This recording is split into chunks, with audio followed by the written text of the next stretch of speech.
بسم اللہ الرحمن الرحیم۔ صحیح بخاری حدیث نمبر 220۔ حضرت ابو ہریرہ رضی اللہ تعالی عنہ نے فرمایا کہ ایک اعرابی کھڑا ہو کر مسجد میں پیشاب کرنے لگا تو لوگ اس پر جھپٹنے لگے۔ یہ دیکھ کر رسول کریم صلی اللہ علیہ وآلہ وسلم نے لوگوں سے فرمایا کہ اسے چھوڑ دو اور اس کے پیشاب پر پانی کا بھرا ہوا ڈول یا کچھ کم بھرا ہوا ڈول بہا دو، کیونکہ تم نرمی کے لیے بھیجے گئے ہو، سختی کے لیے نہیں۔ صحیح بخاری حدیث نمبر 221۔ ایک دیہاتی شخص آیا اور اس نے مسجد کے ایک کونے میں پیشاب کر دیا۔ لوگوں نے اس کو منع کیا تو رسول کریم صلی اللہ علیہ وآلہ وسلم نے انہیں روک دیا۔ جب وہ پیشاب کر کے فارغ ہوا تو آپ صلی اللہ علیہ وآلہ وسلم نے اس کے پیشاب پر ایک ڈول پانی بہانے کا حکم دیا، چنانچہ بہا دیا گیا۔ صحیح بخاری حدیث نمبر 222۔ رسول کریم صلی اللہ علیہ وآلہ وسلم کے پاس ایک بچہ لایا گیا۔ اس نے آپ صلی اللہ علیہ وآلہ وسلم کے کپڑے پر پیشاب کر دیا تو آپ صلی اللہ علیہ وآلہ وسلم نے پانی منگایا اور اس پر ڈال دیا۔ صحیح بخاری حدیث نمبر 223۔ ام قیس بنت محسن نامی ایک خاتون رسول کریم صلی اللہ علیہ وآلہ وسلم کی خدمت اقدس میں اپنا چھوٹا بچہ لے کر آئیں جو کھانا نہیں کھاتا تھا، یعنی شیر خوار تھا۔ رسول کریم صلی اللہ علیہ وآلہ وسلم نے اسے اپنی گود میں بٹھا لیا۔ اس بچے نے آپ صلی اللہ علیہ وآلہ وسلم کے کپڑے پر پیشاب کر دیا۔ آپ صلی اللہ علیہ وآلہ وسلم نے پانی منگا کر کپڑے پر چھڑک دیا اور اسے نہیں دھویا۔ صحیح بخاری حدیث نمبر 224۔ حذیفہ رضی اللہ تعالی عنہ روایت کرتے ہیں کہ نبی کریم صلی اللہ علیہ وآلہ وسلم کسی قوم کی کوڑی پر تشریف لائے، پس آپ صلی اللہ علیہ وآلہ وسلم نے وہاں کھڑے ہو کر پیشاب کیا، پھر پانی منگایا۔ میں آپ صلی اللہ علیہ وآلہ وسلم کے پاس پانی لے کر آیا تو آپ صلی اللہ علیہ وآلہ وسلم نے وضو فرمایا۔ صحیح بخاری حدیث نمبر 225۔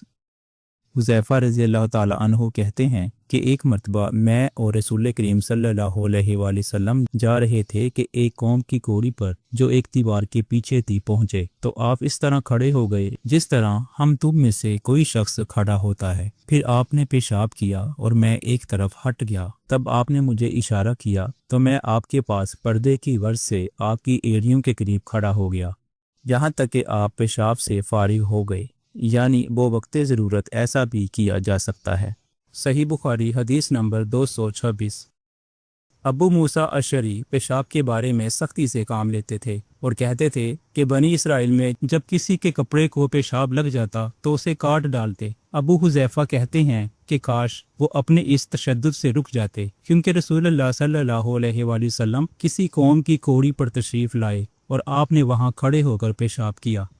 صحیح بخاری حدیث نمبر 227۔ ایک عورت نے رسول کریم صلی اللہ علیہ وآلہ وسلم کی خدمت میں حاضر ہو کر عرض کی کہ حضور فرمائیے، ہم میں سے کسی عورت کو کپڑے میں حیض آ جائے تو وہ کیا کرے؟ آپ صلی اللہ علیہ وآلہ وسلم نے فرمایا کہ پہلے اسے کھرچے، پھر پانی سے رگڑے اور پانی سے دھو ڈالے اور اسی کپڑے میں نماز پڑھ لے۔ صحیح بخاری حدیث نمبر 227۔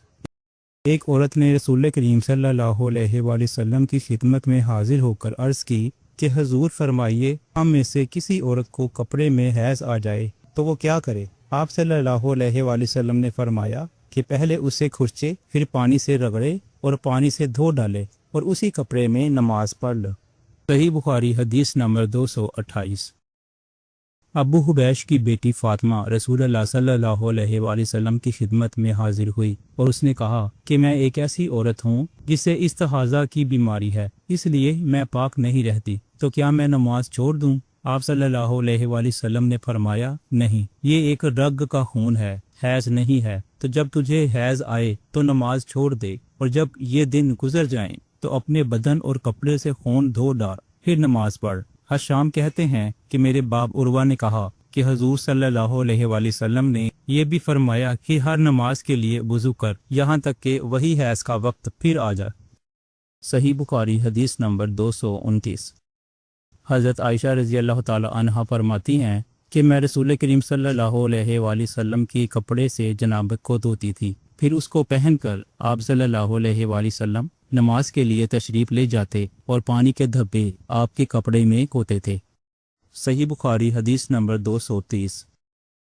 میں نے حضرت عائشہ رضی اللہ تعالی عنہا سے اس منی کے بارے میں پوچھا جو کپڑے کو لگ جائے، تو انہوں نے فرمایا کہ میں منی کو رسول کریم صلی اللہ علیہ وآلہ وسلم کے کپڑے سے دھو ڈالتی تھی، پھر آپ نماز کے لیے باہر تشریف لے جاتے اور دھونے کا نشان یعنی پانی کے دھبے آپ صلی اللہ علیہ وآلہ وسلم کے کپڑے میں باقی ہوتے۔